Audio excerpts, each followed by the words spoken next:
lọ́jọ́kọ́jọ́ làbẹ̀wò kúkú dùkú lóko podium international wọ́n ti wà tipẹ́tipẹ́ látìgbà tí wọ́n ti ń bàbọ̀ wọn ò fìgbà kan tẹ́rì o wọ́n ti wá ṣe bẹ̀bẹ̀ wọ́n ti gbé bẹ̀bẹ̀ dé podium cinema ni wọ́n tún gbé dé podium cinema lórí youtube ẹ fọ́lọ̀ wọn kẹ́ ẹ láìkì wọn kẹ́ ẹ subscribe ibẹ̀ lẹ́tì mọ̀ wọ àwọn àjà àbálẹ̀ fíìmù ẹ̀dọ̀kí fíìmù tó léfò gan tààrà podium cinema mo bẹ́rí fún yín fíìmù mẹ́sàn-án ọ̀tọ̀ọ̀tọ̀ ni wọ́n kó jáde o àwọn gbàǹkangbé fíìmù èkíní májẹ̀mú ẹ̀gbọ́n èkejì my wet ẹ̀kẹta ọmọ ẹni ẹ̀kẹrin àlàmú èkó ẹ̀karùn-ún àìmọ̀ ṣẹ̀wárí pé nǹkan kì í ṣẹ̀ṣẹ̀ ràgbó ó kọjá bẹ́ẹ̀ eléyìí lẹ́ti kẹjù èdè yorùbá ni wọ́n fi ṣe àwọn fíìmù yìí ẹlẹ́ẹ̀kẹfà sẹ́ẹ̀kẹsàn-án èdè òyìnbó ni wọ́n kọ́ ẹ̀kẹfà tẹ́mà èkeje the casting ẹ̀kẹjọ m1 the detective ẹ̀kẹsàn 100 m1 the detective at 100 orí síríìsì lẹ́fì máa wò ó ìyẹn dàgbéléwò nìyẹn podium international podium cinema ẹ fọ́lọ̀ wọn kẹ́ ẹ láìkì wọn lórí youtube wọ́n wà lórí facebook wọ́n wà lórí instagram podium cinema ó ti dọbẹ̀ ẹ subscribe.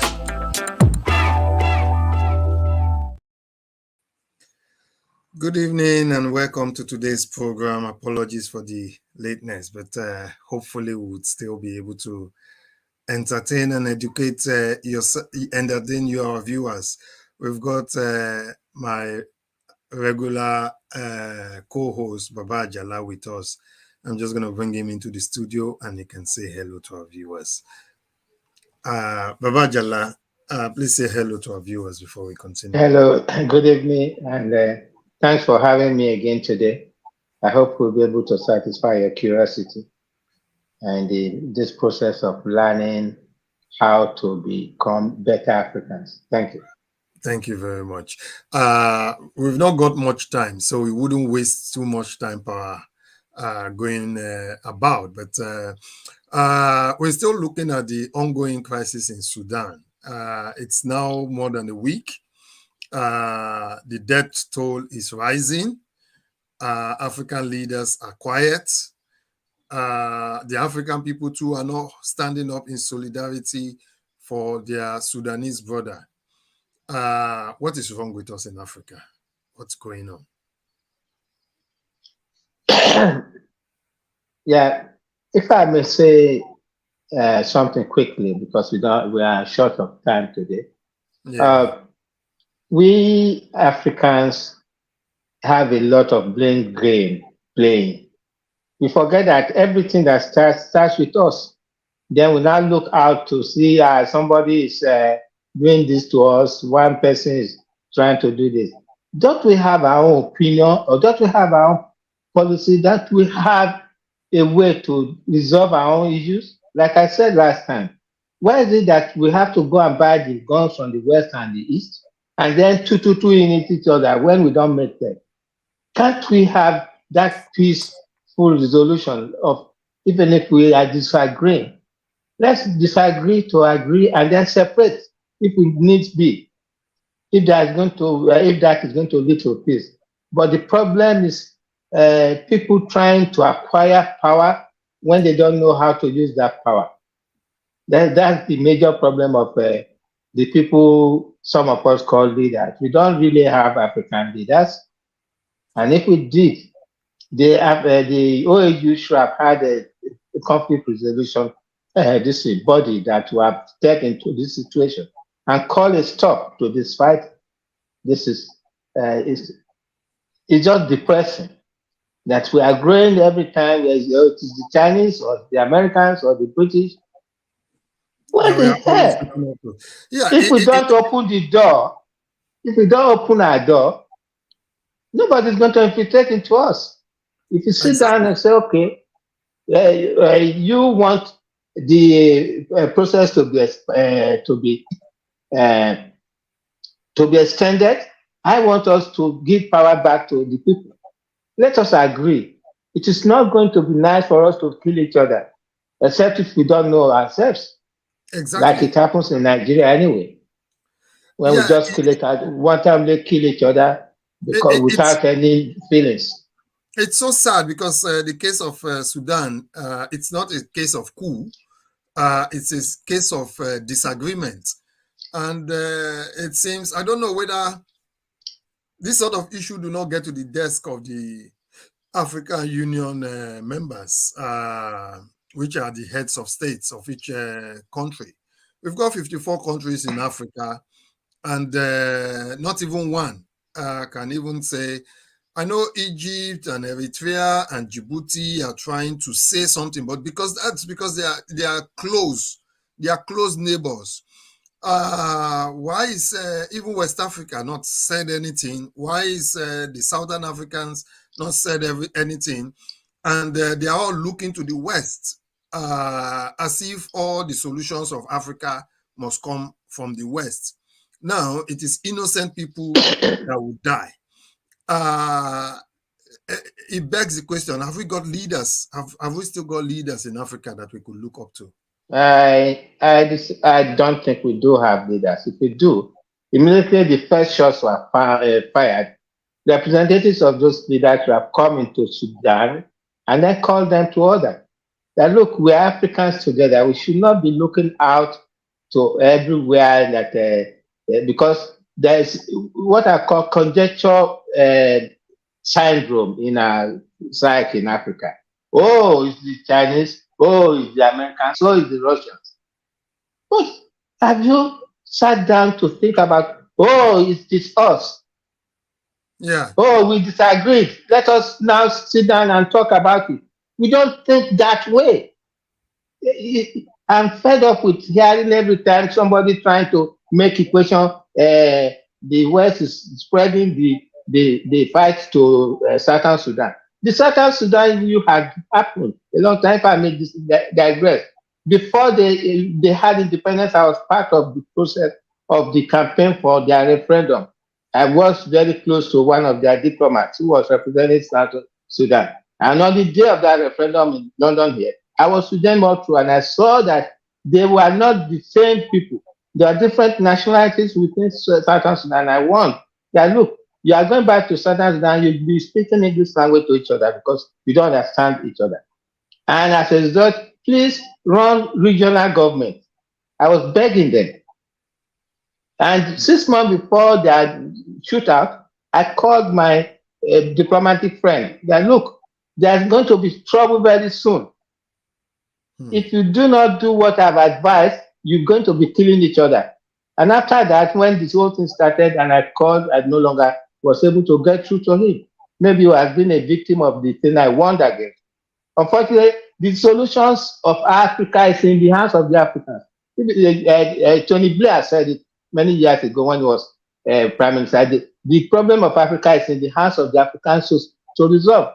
It is not in the hands of Britain or America. It is us.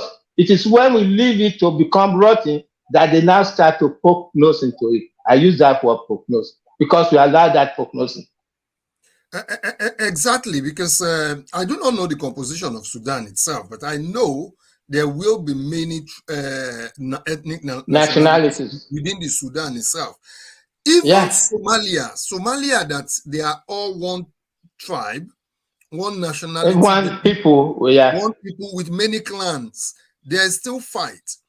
Now, we see the international media. The international media are not in solidarity with the Sudanese people. The international media are in solidarity with the foreign nationals that are trapped in Sudan. Yeah. So now it's all about how do we get the diplomats out? How do we get foreign nationals out? There is no talk of how do we help to stop this. Because most of the time we blame the West for causing our problem when we have caused it. That's why they have been careful. I'm not defending them. If I'm in that position as an African from another African country, I would think of how I'm going to bring my own people back to my home country in Africa. Because these people decide to kill each other for what reason? And what do they use? For power. Power, acquisition of power at the expense of the people that they are supposed to be ruling. Is it ruling, did I say? Oppressing. Yeah. Exactly.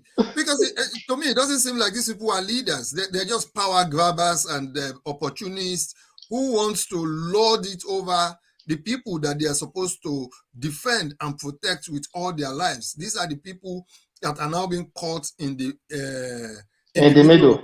of all this. Now there will be food crisis, there will be health crisis, there will be humanitarian crisis. What can And hold on there. And the Africans cannot contribute to the food crisis and the humanitarian crisis. We go over even to Ukraine that is in war to see if there's excess food that can come out of Ukraine to come and feed us.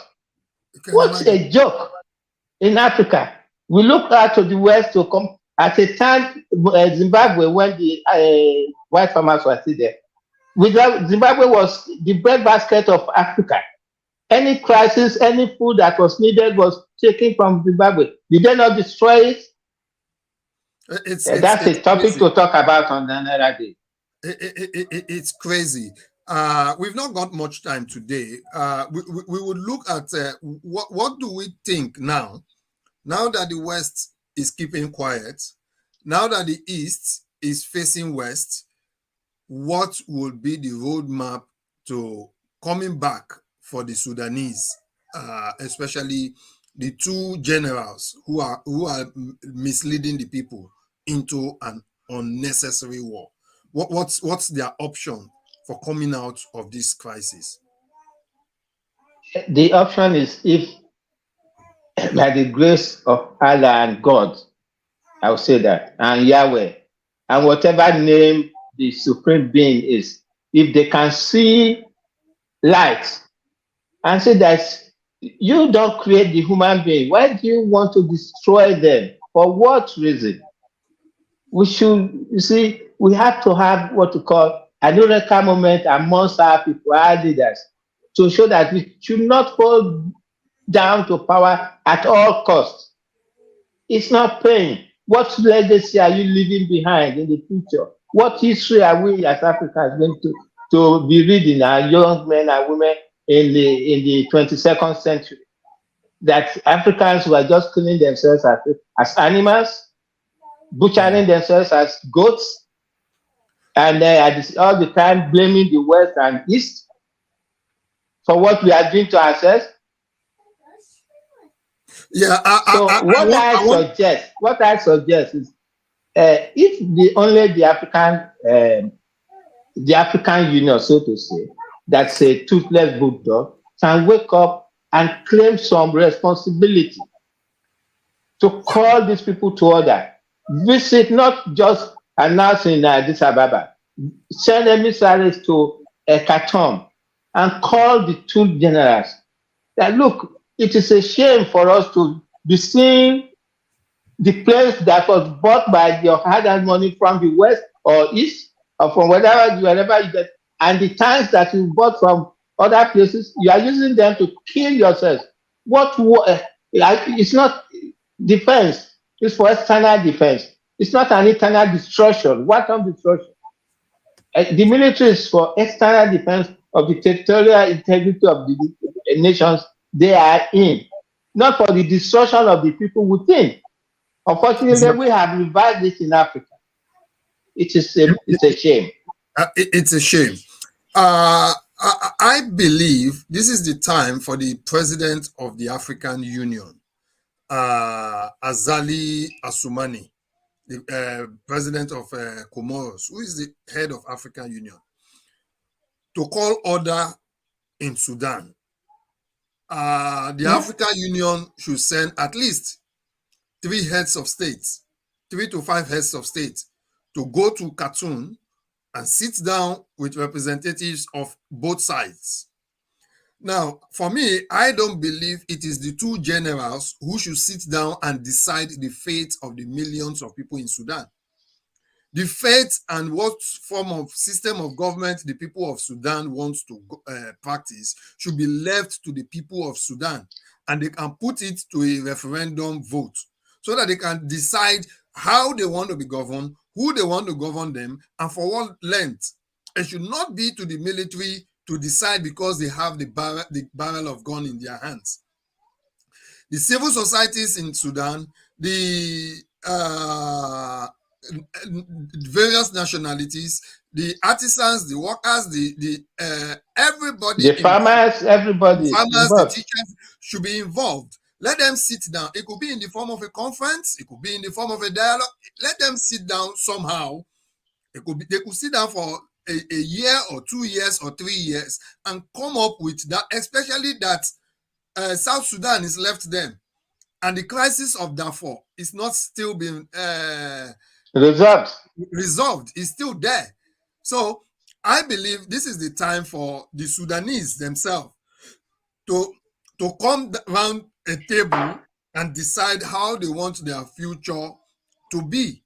And the African Union should, they could send maybe one president or two from the North Africa, one or two presidents from West Africa, one or two presidents from South Africa, and one or two presidents from Central Africa to go to, and even if the presidents cannot go, they can have high delegation. It could be the vice presidents of this country to go to Sudan, speak senses to these people, let them come to a round table and discuss. And for me, I believe that is the best pathway to a peaceful resolution. Otherwise, we would have millions of people displaced for no fault of their own, and Sudan will never remain the same again. I'm quite conscious of our time. I'll just let Baba Jala give us some parting words, and hopefully we'll be back next week. Amaf, you see, it is really sad, but not too sad, that we are in Africa now. We've got to a stage where any problem that we internally generate, we always say it is from the West. Whereas it's an internal misunderstanding of our individuals, an internal disengagement from the truth. But you see, absolute power amongst our Africans has become a very endemic situation. I don't know why some of African leaders cannot just leave power. They want to be there for life. They try to pretend that they are kings. I'm sorry to mention the late president of Ivory Coast. Whenever there was going to be an election, say, do they vote for kings? But you forget that there was no. You go check the records of the past. It's not a traditional king. He was elected there to become the president of the place. And the same thing was happening with Mugabe until maybe some people talk senses to him and try to play around. And yet they minimize the whole thing and mess it up. What is wrong with us? Why don't we think of the outbreak, the child unborn, the one that is born, the future of that child, and the future of the country? That should be paramount in the minds of our so-called, who happens to by accident become people we call leaders, who I always say they are not leaders. They are just acquisitors of power who are not interested in the future of those countries, even though they lie about it and start to quote some statistics about, the fastest growing economy like Nigeria, where there's no water supply, where there's no electricity, and they will say it's the fastest growing economy in Africa. Same happens with Sudan. It is the power drunk people that is causing the problem with the followership. And unfortunately, the followership needs to be educated too, that they have a right to make a statement, to have a voice for the future of their people, not just follow these leaders blindly. That's what we are doing in Africa. We follow some of our so-called leaders blindly without questioning them. And unfortunately, that is very rife in Nigeria too. I'm sorry. That's it. Next time, I hope we have been able to deliver what we need to talk about today on the issue, which Sudan is an open it's an open sore to the rest of the African continent. Are we going to talk about the Congo? Are we going to talk about our country and the other places? and the Somalians who are originally 6 Sultanates who should be ruling themselves separately as new countries. Even they are the same people. Look at Saudi Arabia. They all speak Arab, but they are not in one country. Mm-hmm. They are separate countries there, and they are surviving separately, even though they speak the same language. Even the Arab Emirates, they have different regions and different leaders. Yes, so this is the problem we are facing in Africa. The acquisitive nature of our leadership, or I find it ridiculous to say. I pause here. I pause. Thank you for listening to me. No problem. Thank you very much, our viewers, for watching us today. Thank you for taking the time to watch our program. Hopefully next week, same place, same time, we should be back and with more exciting topics.